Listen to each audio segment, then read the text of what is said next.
Well, let's just see how this turns out. I'm gonna try a different camera angle here. Where the fuck?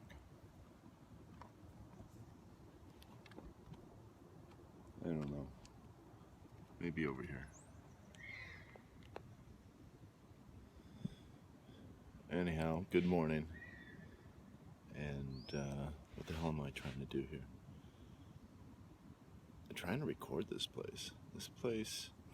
This ranch, just outside of Squamish, in the Squamish Lillooet Valley, the Squamish Valley, I guess, the Squamish Lillooet District, is amazing. I'm here at Diamond Head Ranch with a shit load of horses. Let's see if I can capture any of them. Some of them are down there. They're all around me. Just recently integrated 10 new horses, I think, total. Some little guys just over there that I think you met earlier this morning. And if I can switch over, there's a couple of new ones. I can't switch over. Anyhow, this place, Diamond Head Ranch, is amazing. And my attempt here is to try to capture some of that. It's the environment, it's the location, certainly the horses, and it's also the people who are here. And the atmosphere that's been created by a gentleman by the name of Jim Wilson. And for all of us that make this part of our life, he's created something quite special. And the horses, being in a herd and having so much access to forage, feed freely, and to establish other bonds and relationships with other horses like they naturally would, it all adds up to be just an incredible group of horses. They're all working horses. And they all have fantastic attitudes. They're happy to work. They actually get excited when they go in the backcountry here, which is something else. And an opportunity to spend time with the horses and the people that spend time here. We integrate with the horses into the herd. And I hope to capture some of that because I think I've learned a ton, and I'm going to run out of battery juice, but I've learned a ton down here. I've certainly learned more about leadership and natural leadership through natural horsemanship. The concepts aren't particularly difficult, but the nuances and subtleties to it all and the finesse is where all the skill comes out. And you end up with an environment like this, like what I'm looking at right now. I'll just switch the camera in a moment. It's majestic. The place is magical. Anyhow, I'm going to switch over. I'm going to run out of juice in a second here, so I'll just switch you over and let you watch something more interesting than me.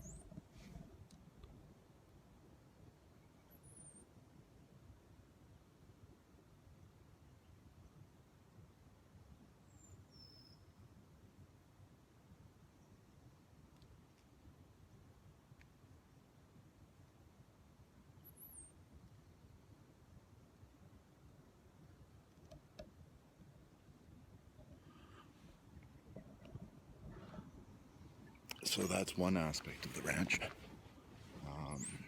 It's early morning. I think it's around 6 a.m.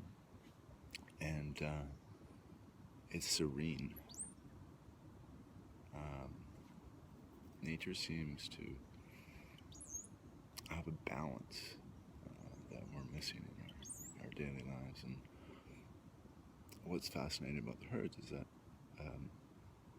if you spend time down here, you get to see how the dynamics work, to learn about the horses. You get to learn about the personalities of each horse. And it's kind of like high school down here. The same issues that we all face in integrating, whether it be high school or a new workplace or a new challenging environment. The dynamics of that are very similar to the dynamics that operate down here. And the benefits that you see is that in a natural environment, and an opportunity the horses be horses, we see how it actually should occur. And I think apparently isn't occurring more and more in our workplaces and our schools and our social environments is, how does leadership develop within a community, and what does proper leadership look like, and what does equality and fairness look like in the natural world, not our artificial, culturally developed world. And sometimes it's brutal, extremely brutal, harsh. But as you see now, 90% of it's very, very serene and quiet. But if I do a good job, I guess you'll get to see the whole spectrum of what this place is all about. Right now it's very quiet, but we tend to get ourselves in quite a few adventures, and I hope to document it. Anyhow, show off this place, to give exposure to other people that might get something out of it. Again, pressure and release is a concept that I think everyone would intuitively understand, and we go, yeah, of course. But it's interesting how we don't follow that, and that we get distracted with mostly our materialistic way of life, which means fucking nothing down here. But the concepts of respect certainly do. And there's a rhythm to this place, and a rhythm to the herd that seems to, for me anyhow, settle you. Well, the one thing I wanted to talk about this morning was what I've been noticing since I've been down here at the ranch, and go into a little bit of what I was prepared to do, but how that I've changed course just recently. Particularly, I was a little bit inspired this morning after smoking a joint of all things, and deciding to start my adventure with telling the story of Diamond Head Ranch and the people and the horses that make up the place. Again, I'll probably say it 1,000 times. It's magical. It's spectacular, and that goes with the people that visit this place, and that spend time. It's not even visiting. It's spending time here, and making it a part of their lives. Those people are insanely cool. Diamond Head and the ranch and the horses seem to attract these diverse group of people from crazy backgrounds at such a high skill set, and we all share this common bond of love for horses and love for the outdoors and love for nature, and have very balanced respect for it all, and we're all quite humble, and at least they are. And special things come up in life, and they seem to bubble up and last 5, 6, 7 years, and if they're a good one, and then things change again, and then we all reminisce, and what a great time. And I think that's, we think when it's going through that'll never end, and we tend to take it for granted. I've seen enough of these situations like kiteboarding and the martial arts, and a friend's recent gym was tactics, and just the quality of people and the environment and the vibration it develops and it lasts for a while, and we all love it. And I became quite aware of not taking that for granted. And here it is again. This place has kind of come up, and everyone who knows it knows that this is special. This is really, really, really special. Anyhow, hope to capture some of that, share some of my experiences, and really highlight what we all could possibly learn by spending more time with horses in their natural environment and bonding with them and having fun with them. Riding's a blast. Riding's absolutely a blast. And we go through some of the craziest terrain through here. The river's just out back, and it's all mountain riding. And we have extremely confident horses. We work them as a team, and that enables us to take people, inexperienced people, and actually give them an experience on a horse that I don't think anyone does. And we do it so well, and we do it safely.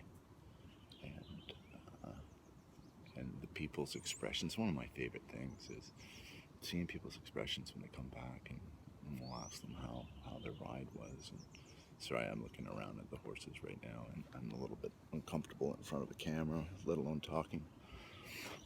And they come back from their rides, and they just had an experience. Say, I don't have a better word for it, but something just happened to them. And it's going to last all day and probably for the next couple of days, and then they'll have memories of it later. And it leaves an impression, whether that was their first and only time they'll go horseback riding. But and it's really up to the rider that they open themselves up to experience. But because it's so in your face extreme in its beauty and its ruggedness, and the fact that our horses they go through this terrain safely, you're kind of gobsmacked. You can't get away with it. You can't ignore it. So even those people that are somewhat dead inside can't help but open up a bit and be amazed by this place. Anyhow, we just integrated 10 horses. 5 of those horses have not been worked yet, and so we don't know what we got. They're smaller horses. Apparently they'll be good with kids. We'll find out if their temperament is what we've been told they are. They seem to be good horses right now. I'll introduce you to the rest of the herd. There's 2 big black fuckers over here that are the alphas, and I know some people in the horse community say, well, there's no alphas and stuff.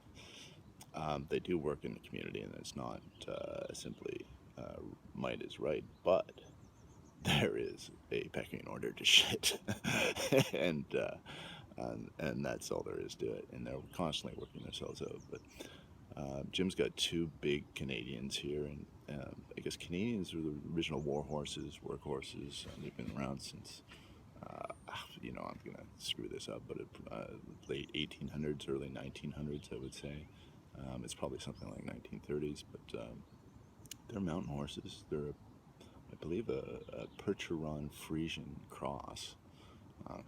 Ends up to be generally a big, thick mountain horse, and they're very confident, very powerful, and their temperaments are fantastic. But we've got a mix of horses here. We got standardbreds and purebreds and thoroughbreds.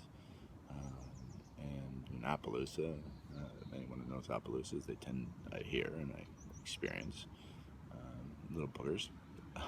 And we got a little bugger down here that has been causing some trouble with the herd, because he likes his 4 mares he came with, and he didn't want them to get integrated.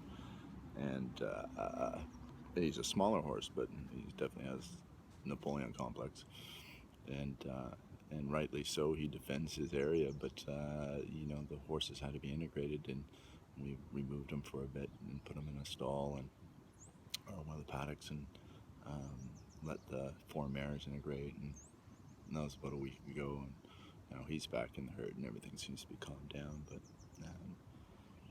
and he seems to be pretty good. He seems like a really great horse. He's too small for me to ride, but he seems like a cool little horse, and he's so damn cute. That's it for today. Hopefully I do a decent job capturing some of the excitement that happens down here, and some of the people that come down here. As you'll see, they are some of the best at what they do. Anyhow, I hope everyone has a great day. Bye for now.